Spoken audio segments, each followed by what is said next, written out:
Hello, welcome to the new Dr. Michael Explains the Water presentation. This is a more detailed explanation of the water presentation that I did on YouTube a while back that seemed to go viral. I've tried diligently to correct any and all mistakes that I made in that, and I'm trying to more accurately represent all the information. However, I need to clearly state that this is my personal opinion based on my personal research. It is not associated or affiliated with any water ionizer company whatsoever. With that said, let's begin.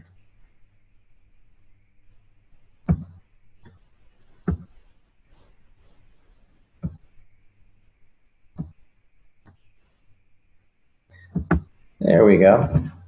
Excellent. I named this presentation The Magic of Sky Water because of what it did for my daughter. Many of you have asked what happened. Basically, my daughter Skylar was born back in May of 2009 with a severe case of gastroschisis. She was literally born inside out. Everything that was supposed to be on the inside was the outside. Stomach, liver, pancreas, spleen, small intestine, large intestine, bladder, and right ovary. She went through a period where the biggest complication was known as acute dehydration syndrome.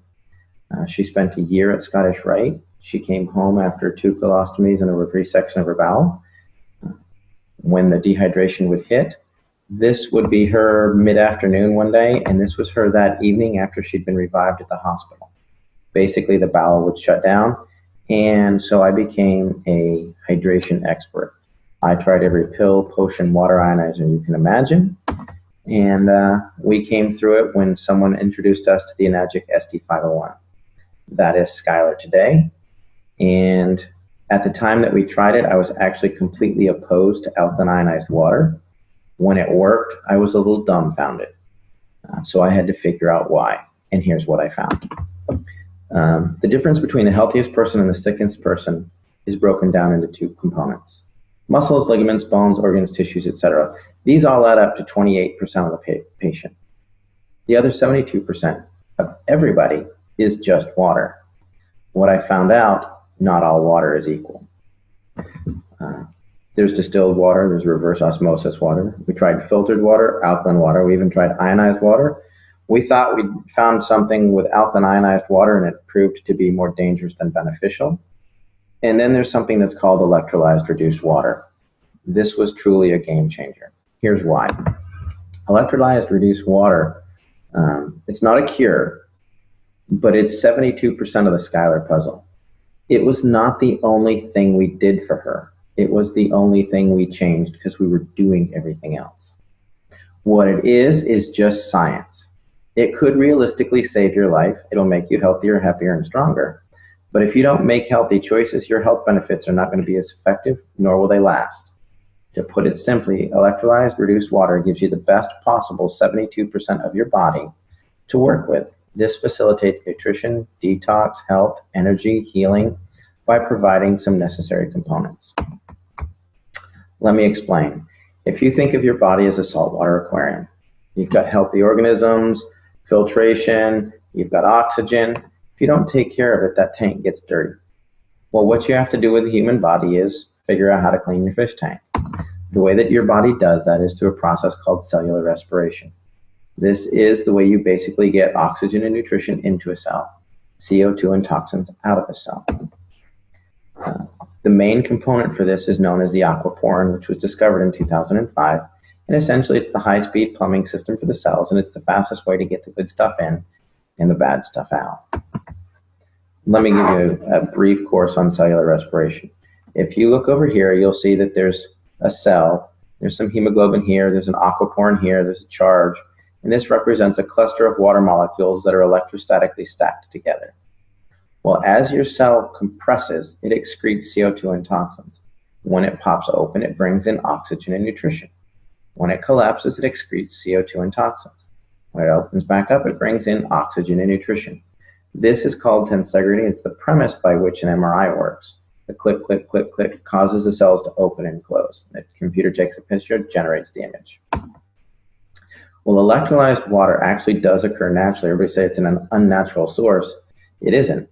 It happens when a lightning strike hits a lake or the ocean or something like that, and the charge on the water in that area lasts usually 3 to 4 days. What it does is it disassociates the water molecule. If you look over here, This is a technical term. A lot of people ask me, well, my chemist said it's not possible. That's because your chemist doesn't understand electricity. He's a chemist.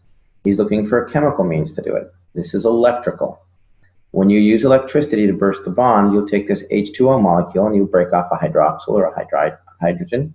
Sometimes you break them both off. What that does is it releases molecular hydrogen, active oxygen, hydroxyl ions, which are a free radical scavenger, in a water that's literally restructured for rapid absorption, thus maximizing nutrition and detoxification. It's nothing more fancy than that. It is superior hydration because your body needs these four things. Let me explain.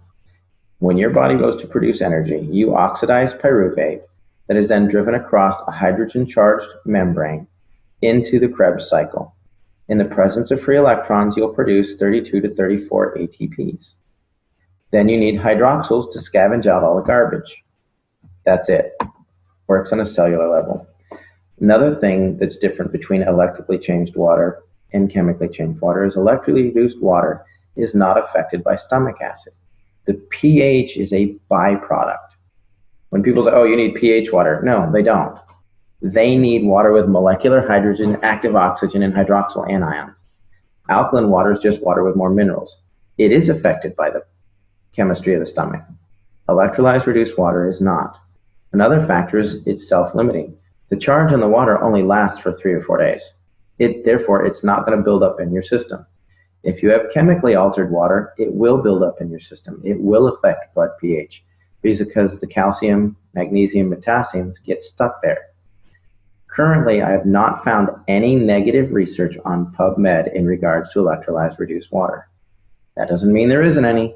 It means that I couldn't find any.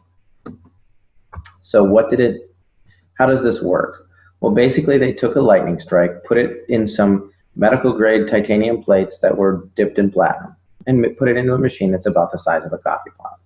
And what it does is it takes this big clump of water molecules and zaps it. When it zaps it, it breaks it into smaller groups because it has an electrostatic charge, giving you some free electrons, the molecular hydrogen, active oxygen, and all that. The more charge you hit it with, the more it breaks it down. Here you've got 5 groups of 5 or 6 groups of 4. You could have 2 groups of 12. It just depends on the level of ionization. It's a rather simple process. If you think about this cluster of grapes, if I wanted to put all of these grapes into this bottle, I would rip each piece off and dump it in there. If I tried to cram the whole thing in there, there would be grapes that were rolling around the floor and missed the thing and all that. We want to get in as much as possible. These are not chemically bound molecules of water. If you chemically bind them, they're no longer water. They're not one giant molecule of water. It's a cluster of water molecules that are stacked together because they have a low electrostatic charge, a lot like Rouleau factor in the blood. Another way to look at it is when my son was rolling around on the carpet, his hair got a high static charge. He's actually holding onto a necklace that's not causing his hair to stand up. But what happens is the hair dispersed. It got its own little static charge and it caused it to stand up and spread out instead of laying down clustered together. When you ionize water, you're causing the water molecules to disperse. That's all you're doing. If you want to research this phenomenon like I did, don't use Google. It is my personal favorite search engine, but it's also the one that's most manipulated and hard to reference accurately. Besides, you can support anything with a quick Google search. The world was supposed to end several times. Just check Google. Instead, we're looking at something more scientific and how it affects the body. Do clinical research on PubMed, and you'll find that if you look up electrolyzed reduced water or hyphenate electrolyzed reduced water, molecular hydrogen, active oxygen, hydroxyl anions, free radical scavengers, you're going to find what I have found, that there's a lot of research to support this type of water. You're also going to find that if you look at pure alkaline ionized water, there's a lot of dangers that are associated with the remineralization component, which we'll get into in a moment. Molecular hydrogen is easily the primary benefit of electrolyzed reduced water. It literally charges the cell membrane of every single cell in the body, increasing its electrochemical potential. That means makes it healthier, able to get good stuff in and bad stuff out. It's also a critical component for the nervous system. There's a vast amount of research on PubMed in molecular hydrogen in Parkinson's, in MS, in autism, things like that. And finally, it works as a powerful antioxidant. The next component of the water is it is loaded with active oxygen. Active oxygen is what's required to produce ATP. It's what's driving the Krebs cycle. When you run out of active oxygen, your body starts to shut down because it can't work correctly. It's just like a fire. If you remove the oxygen, it goes out. Finally, there's the antioxidant and free radical scavenger components. Basically, iron in any acidic environment will start to rust. You can leave your tools from your garden outside in the rain and they're going to rust. Well, where do we have iron? We have it in hemoglobin, we talked about during cellular respiration, but we've also got it in the red blood cells. We got it in the brain, the kidneys, the lungs, the lymphatic system, the bones. If it's in an acidic environment, it's going to oxidize, which will create a toxic burden. Your body is designed to be slightly on the alkaline side. Today, we're flush with oxidative and acidic disease processes. The number one acidic disease process we have right now is cancer. It's actually, the prime cause is oxygen deficiency. You can look up Otto Warburg, there's some research on that. Don't Google it, go to PubMed, read the research. Number one acidic disease is hyperketoacidosis, which is basically diabetes. They're now causing autism, diabetes of the brain. Secondarily, all of your inflammatory diseases are acidic by nature. That's what's wrong with Skylar with her irritable bowel syndrome. Your arthritis, it's an acidic waste product. Fibromyalgia, hyperlactic acidosis. Chronic fatigue and endocrine stress is all associated with an acidic environment. And why are we becoming so acidic? Well, we drink coffee, tea, soda.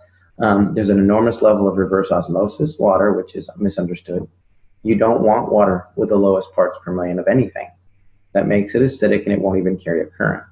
It's designed for coastal countries to have good water supply. If you do some clinical research on this, you're going to see that it's associated with MS, MD, and Alzheimer's. Most any of your bottled waters, all your big 24 packs, those are most likely reverse osmosis water that's had minerals added to it, which is dangerous in its own sense. You don't get your minerals that way. Here's a couple of guidelines for hydration. If you're a regular healthy person, you want to drink about 50% of your body weight in good water every day. If you have acute health issues, this could be dehydration from working out in the yard, excessive level of sports, you could have the flu, you may want to drink nearly 75% of your body weight in ounces. However, if you have a chronic health issue, cancer, diabetes, something like that, you may need to drink up to 100% of your body weight in ounces. However, you got to be careful because your physician can specifically reduce your water intake for congestive heart failure, kidney disease, things like that. So why do I say that sodas and pH are important? Well, if you look at this scale over here on the left, it's red. That means it's going to make you rust. Over here, the blue will make you beautiful. This is what a typical capful of soda can do to the body. This is a 32-ounce bottle of pitcher of 9.5 water. You can see the pretty blue color. It's loaded with hydrogen, oxygen, etc., etc. This is about a tablespoon of Sprite. It's high on the acid content. So what I did is I poured this water into this cup and ended up with a cup full of acid. It didn't dilute it at all. I then took this cup and poured it into 32 ounces. Now, mind you, this is a tablespoon of Sprite, and it destroyed 32 ounces or 2 pounds of water. Makes you think differently about going to McDonald's and supersizing it. You're literally acidifying your system. Yes, lemon juice in your water will do this as well. The reason that lemon water affects the body in an alkaline nature is it causes your pancreas to excrete an 8.8 enzyme to neutralize it. Just as a side note. Other things that we do. This was huge for Skylar. And I didn't realize it was such a big deal because we ate a lot of organic food. But you can use this water to clean your veggies. These are cherub tomatoes that I used to buy and just rip the top off and start eating them. I washed them in the 11.5 water from my SD501, and that is what came off. I was appalled. I was amazed. It tasted like they were fresh garden tomatoes. And when you smell this, it smelled like there was Windex or cleaning agents in that glass. And the reason that that happens is because all of your pesticides are petroleum-based, so they don't wash off. Another thing we use it for is our pet. I thought this was funny, so I'd include it. Thanks, Henry. This looks great and all, but does your house have any Kangen water? You know, we did the proverbial test. Put out a bowl of tap water, put out Kangen water. Callie will drink the Kangen water every time. Another thing is the disinfectant aspect of this. This isn't just 2.5 strong acid. Because it has that solution chamber on the side, which 90% of all water ionizers on the market do not have. This machine produces 2.5 electrolyzed hypochlorous acid. The other machines do not. That is very important. Electrolyzed reduced water has been shown to kill MRSA, Kripke staph, E. coli staph, strep, all of that. Even worked on the C. diff. That was a problem with Skylar. None of the other water ionizers that do not have a specific saline solution can produce hypochlorous acid in an FDA-approved level. And let me explain. In 2009, 2 months before Skylar was born, the FDA approved hypochlorous acid. It's a sterilant. It will kill just about anything. They're now starting to use it in all hospitals all over the world and places like that. A lot of physicians are using it, wound care specialists. We've been heavily involved in that because of the miracles we've seen with it. However, electrolyzing regular tap water without the addition of a salt solution does not meet the FDA criteria. As a note, the FDA has not evaluated the SD501 either, to the best of my knowledge. What it has done is there's been a third-party evaluation by ATS Labs where they reran the Sterilox system FDA experiments on live cultured bacteria, and they got complete sterilization that was equivalent to the Sterilox system. Basically, hypochlorous acid occurs naturally in the body because it's produced in the immune system. It's actually the biochemical agent that starts the clotting process, making it ideal for initial wound care, and it destroys bacteria and viruses. Recent studies are actually underway to test this using necrotic wound. I'm working with several physicians and wound care specialists as it pertains specifically to necrotizing fasciitis, gangrene, MRSA, things like that. And the results are really promising. We're not the only one doing this. This is a global thing, and the results are really good. Why I look at the SD501 exclusively, or when I compare the competition, because they all want some information.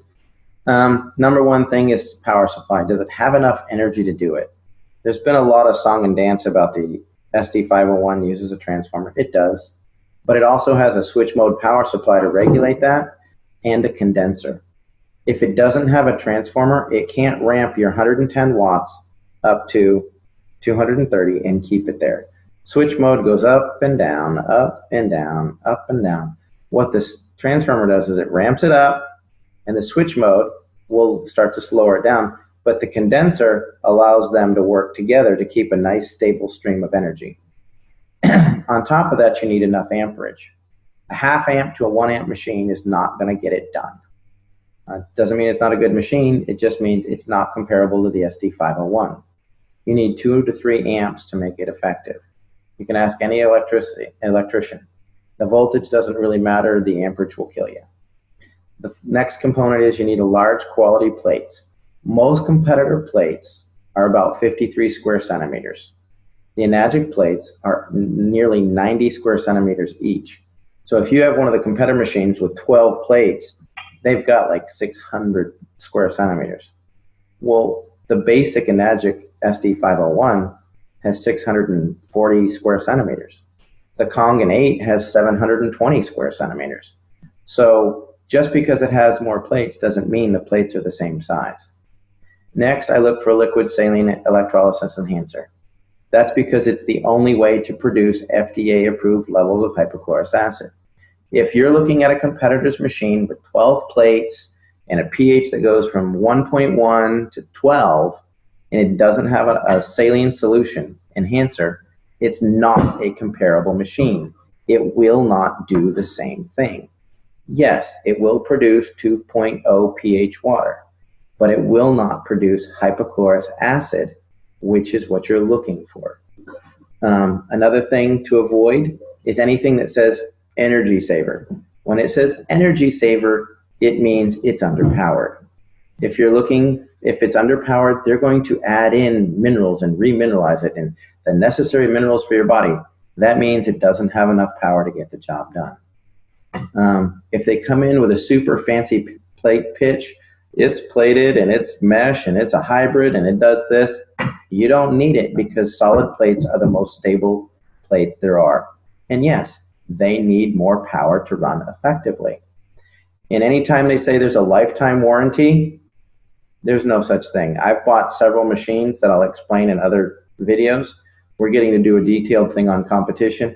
Basically what they'll do is, when they start to have problems, they sell off that brand, that machine, to a third party, and it voids all the warranties. It happened to me twice. The ST501 was about the 9th machine that I used. And I've kept looking, because it may not be the best. I research this regularly, and sure enough, it comes out on top every time. I'm just going to hit this. Basically, when you're looking for power factors, it's watts times amperage times surface area. The ST501 has 358,000 PEUs.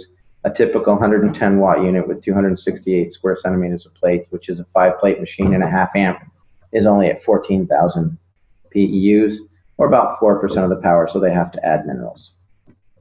Finally, don't own a machine that you can't clean.